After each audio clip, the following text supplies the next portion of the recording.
You alright? You alright? Dying slowly? Alright, so like I was saying, so on the right side is health, on the left side is performance. The farther you go to one end of the spectrum, the least likely you are to be on the other, right? So for example, when you think about like trying to make somebody as healthy as possible, you're probably going to be taking them away from their performance aspect of things, right? And on the other side of things, the higher levels of performance you have, the less likely you're going to be healthy, right? So think about like the most perfect person that moved flawlessly and like doesn't produce too much force but can basically decelerate when need be. They're probably not going to be like a high-level athlete, right? But then you take it on the other side of the spectrum, and you see the guys that are like continually injuring themselves on the same side with the same injury. Like Chris is a high-level athlete. He's a very specialized high-level athlete because he continually, shoulder issues, hamstring issues, right? So he's very, very high level because he wouldn't be hurt if he didn't produce that much force, right? So what I think about strength and conditioning coaches is you want to come to a happy medium. A lot of strength coaches don't understand the health side of things or the making people move efficiently side of things, and all their goals are like, let's just do all strength based off. Let's do Olympic lifting. Let's do this. Let's do that. So do power, and they completely neglect the fact that like again, in order for them to be an athlete, they need to be able to stay healthy and be on the field, right? So I think this one is going to be basically more or less, more or less about how to make people move efficiently and how compensation patterns can lead to decreased performance and decreased injury, or increased injury. So we're going to try to figure out like how to put people in good positions first, and then from there you're going to teach them how to move fast and lift heavy weights, right? So I think the joint by joint approach is a myth.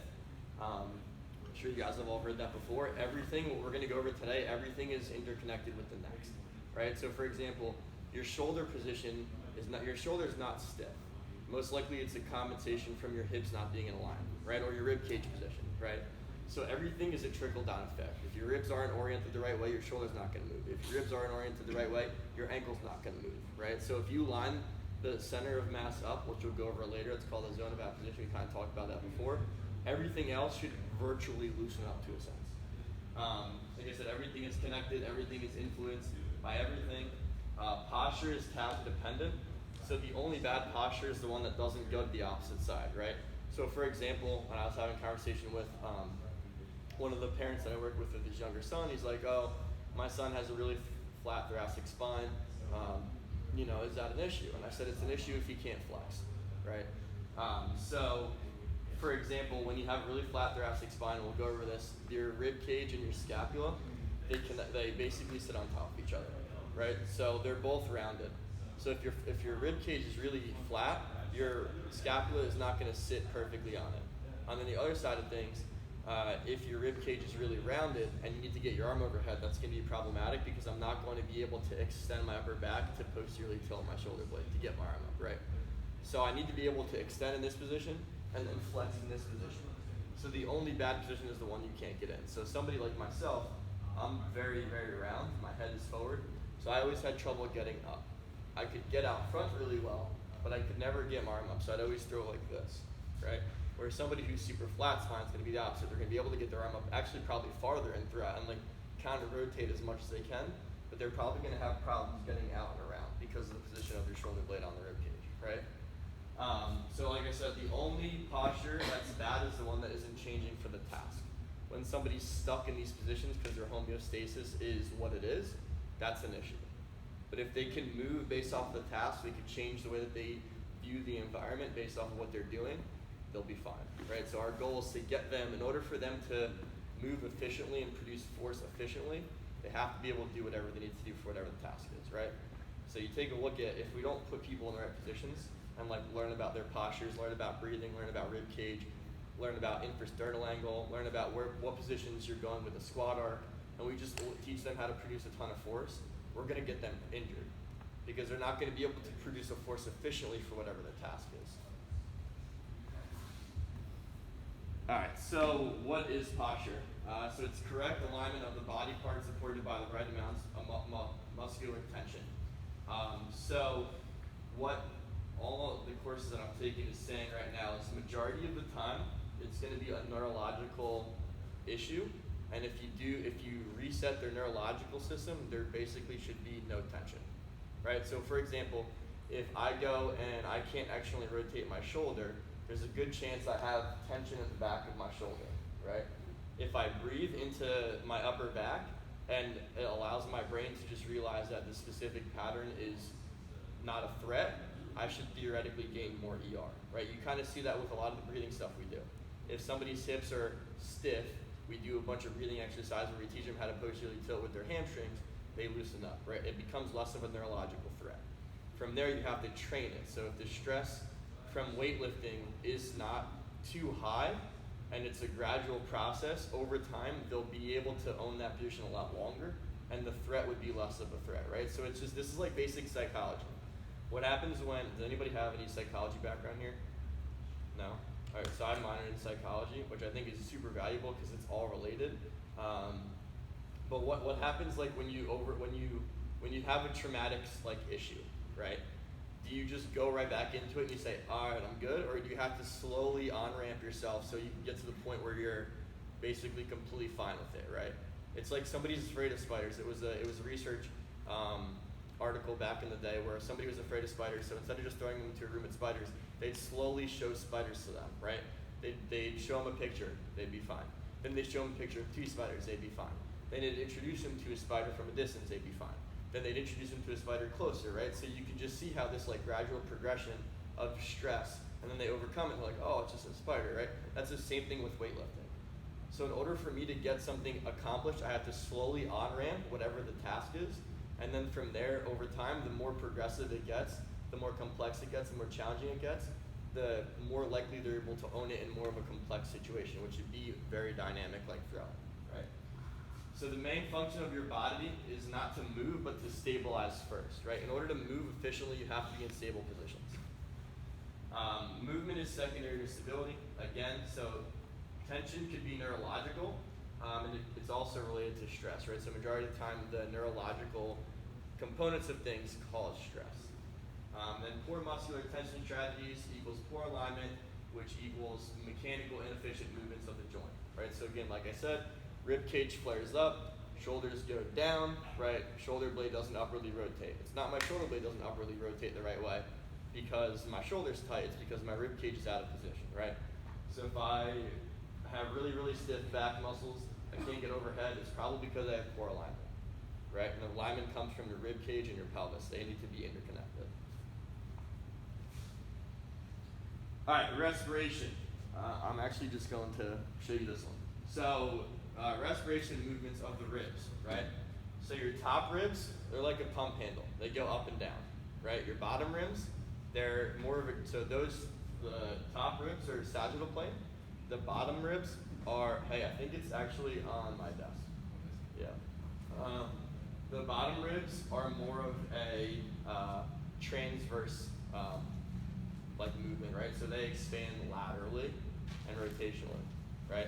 So when you inhale, your top ribs go up. When you exhale, your ribs go down, right? The bottom ribs, they expand in like a cylindrical form, all right? So again, like a pump handle and then like a bucket, right? So when I inhale, right, if my goal is to get the pump handle to go up, what do I need to think about in order for that pump handle to go up? Everything needs to be stacked, right? Because then I can get air flowing upwards, right?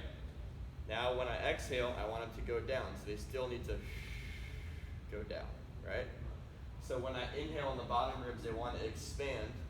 Again, is if we're talking about a bucket and I inhale and I go like this, are they expanding in a 360-degree angle? No, right? So they need to be stacked and then it's enlarged at the bottom, right?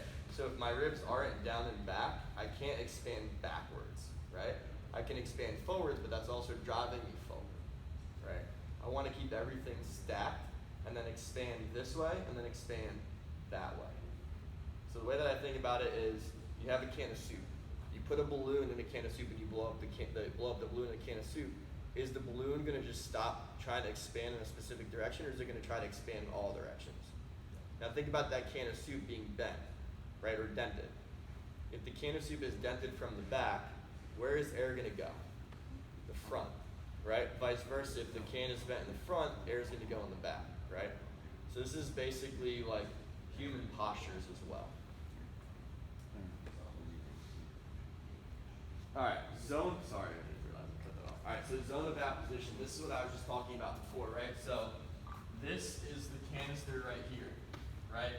When the canister is in a perfect position, air can flow freely throughout. When air flows freely throughout, I get range of motion everywhere.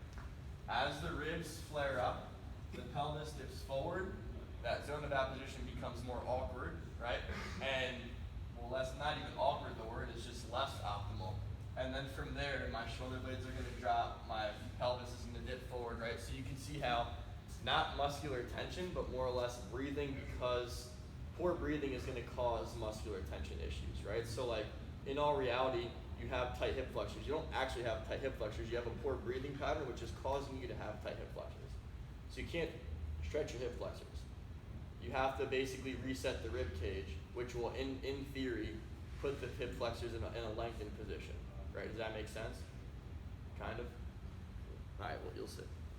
So are we trying to control the neurological aspect? Everything is neurological for the most part, yeah. Tension-wise is going to be from the fact that, like, they don't know how, like, so think about, you ever met anybody that's like this, and they're like, right? They're very, very stressed. So when you exhale them down, right? So when you go like this, what are you doing? When somebody's like dead tired and you're holding their hands like this. You're closing that ribs down, which should basically allow you to relax, right? When you're over here, you're like, right? So that's not necessarily the best. All right, so postural adaptations.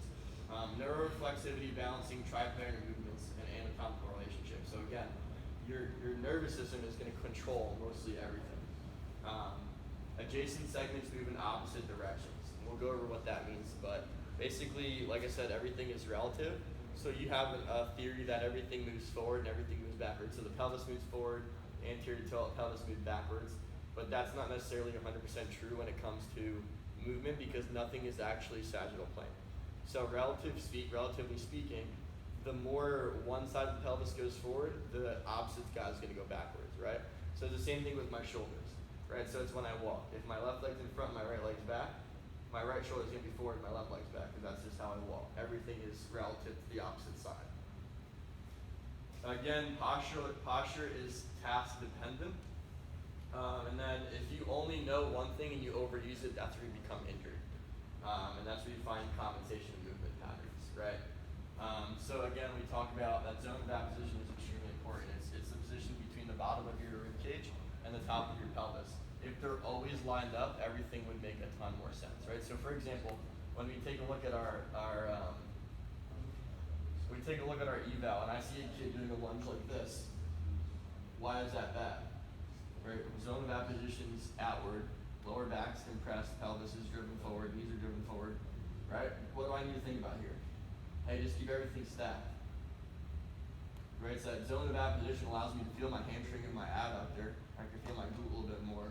Takes less pressure off my hip flexor. I don't feel my lower back getting stiff. Right, so that zone of apposition is the game changer for everything. When people say, hey, get your core involved, that's what the core is. Right, so but core is cylindrical. It's not just the front, it's also the back. So everything needs to be in that cylindrical pattern of like just being stacked and being aligned.